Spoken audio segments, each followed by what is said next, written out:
Hello again, Dennis Sullivan here, Sports Snippets. It is Monday, the 18th of November. We are covering Sunday's game actually recapping the game, I should say, between the Buffalo Bills and the Miami Dolphins. If you like what you hear and like the content of this video, please don't forget to like and subscribe.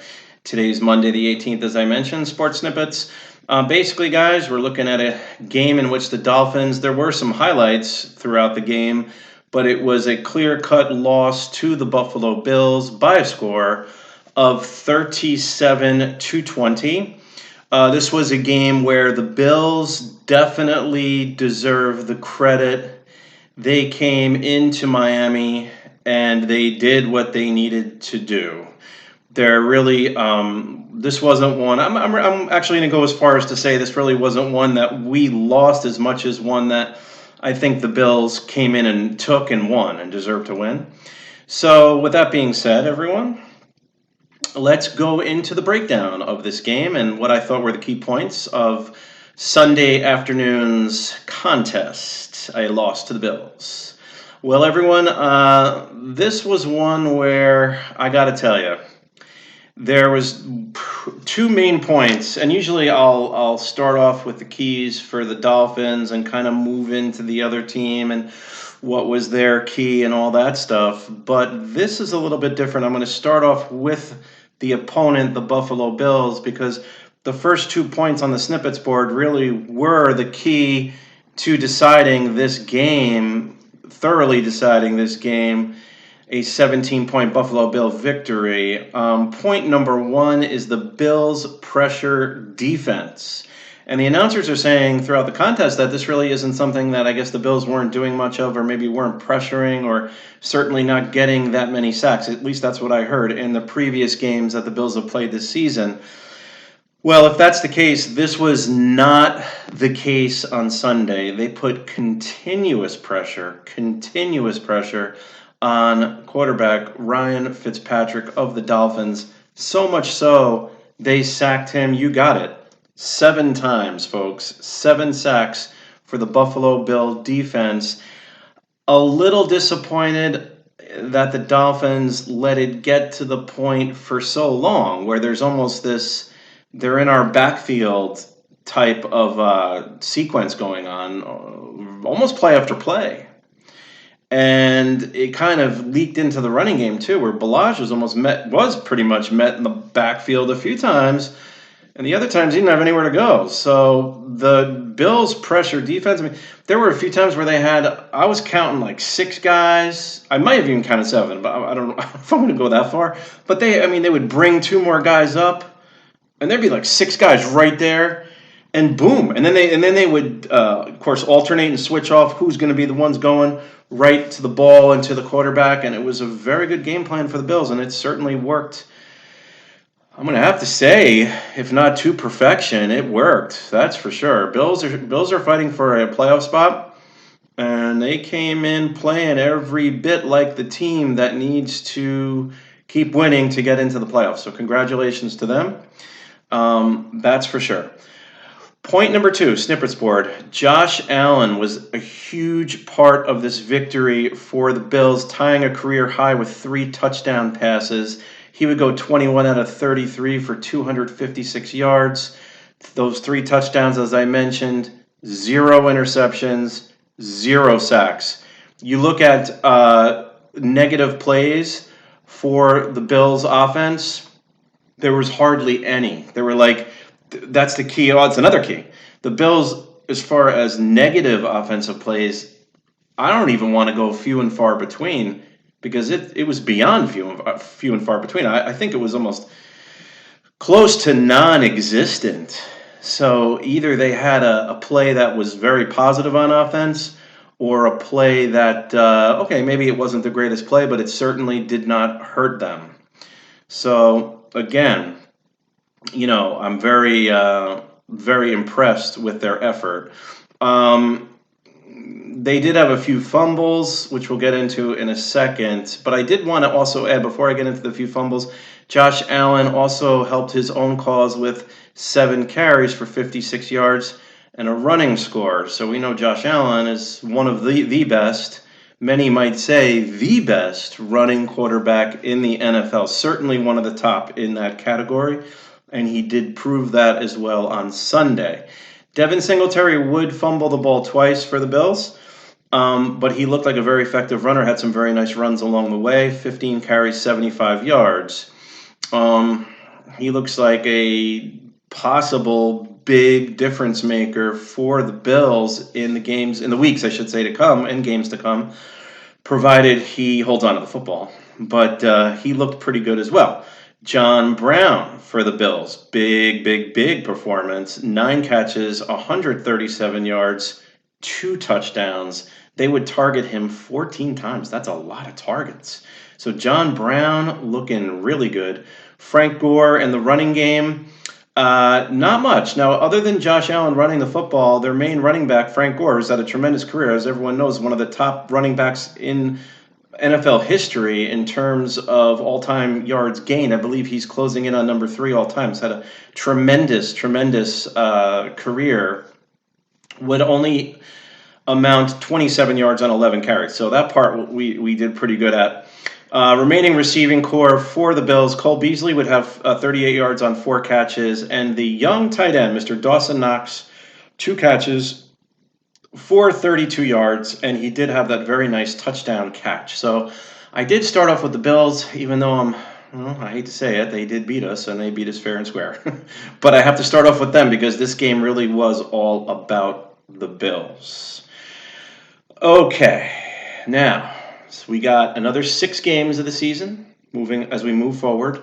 Let's just take a moment and talk about a few Dolphin positives, because in that 37-20 loss, yes, folks, there were a few positives for the Miami Dolphins, and let's go over that real quick so we have something to, maybe build on, look forward to these last 6 games of the season. Of course, we had the 2-game winning streak coming in, so that's been snapped.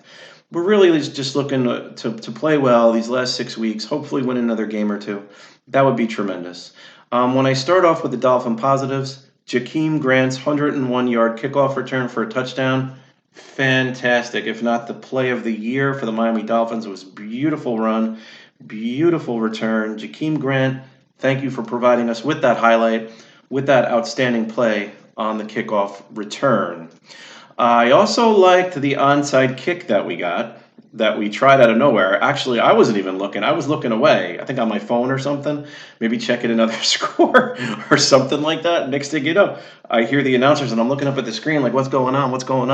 Dolphins recover the onside kick. That was great.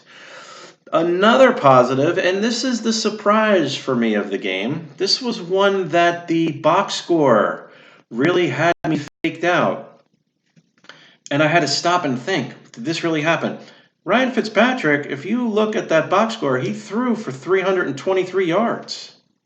I mean, that was surprising. That's a lot of yards to throw for you. Anytime you throw for over 300 yards, I mean, that's really awesome, actually. And he would wind up with 323 yards, no touchdowns, no interceptions. Again, Fitzpatrick doesn't really, to his credit, he doesn't really make that really bad play that's going to hurt you and take chances that he shouldn't take, and I got to give that to him. But he was sacked 7 times. I'm going to have to go with 0 of those are probably his fault. I mean, I'm only using the word probably because at least 5 or 6 of the 7 I know for a fact weren't. I mean, he just didn't have any time. He was running around, and another time, at least 1-2 times, he avoided the sack, throwing it away and rolling out and all this stuff, was under immense pressure throughout this game. So those are some positives. The other positive that I liked was Devante Parker. He had a breakout performance for him. 7 catches for 135 yards. He was targeted 10 times, so that was really nice to see. So we did have, those are the 3, if not 4 main positives. The main 3 were, of course, the Jakeem Grant touchdown on the kickoff return. The onside kick was really nice. Fitzpatrick throwing for that many yards, actually a surprise for me. And of course, the what I think you can call breakout performance of Devante Parker. From that point, it was not, shall we say, the greatest performance for the Dolphins. It wasn't our worst performance of the season, but it certainly wasn't one of the better ones. Or I don't even know if I'd put it in the category of like the 1 or 2 games that maybe we could have won like that. But again, I'm on the fence with that last comment I made because the Bills really did come in very fired up. I can't say the Dolphins were flat at all. They seemed pretty motivated for this game, really, for a team that has a record like we do. Okay. Other highlights for the Dolphins, or statistics, I should say. Allen Hurns would have 4 catches for 53 yards. It was good to see him getting involved in the offense. He did have the big fumble, unfortunately. Patrick Laird, 6 catches, 51 yards. His role has expanded, of course, with the Mark Walton situation and sitting out now for another 2 games after the Bills game. So we appreciate that as fans, and Patrick Laird has stepped up in his role, and I think he's done a pretty good job. Kalen Ballage, he did score. It's not his fault. I'm rolling my eyes because the guy had no chance. I mean, he had no chance, guys. Bottled up all the time. He had nowhere to run. He had a nice touchdown run, okay, when we were deep in Bills territory inside the 10. He had a nice touchdown run, but he finished with 9 yards on 9 carries. And let me tell you, that Bill defense was they were just sending people and sending people and sending people. And it worked. Here's the thing. It worked for too long.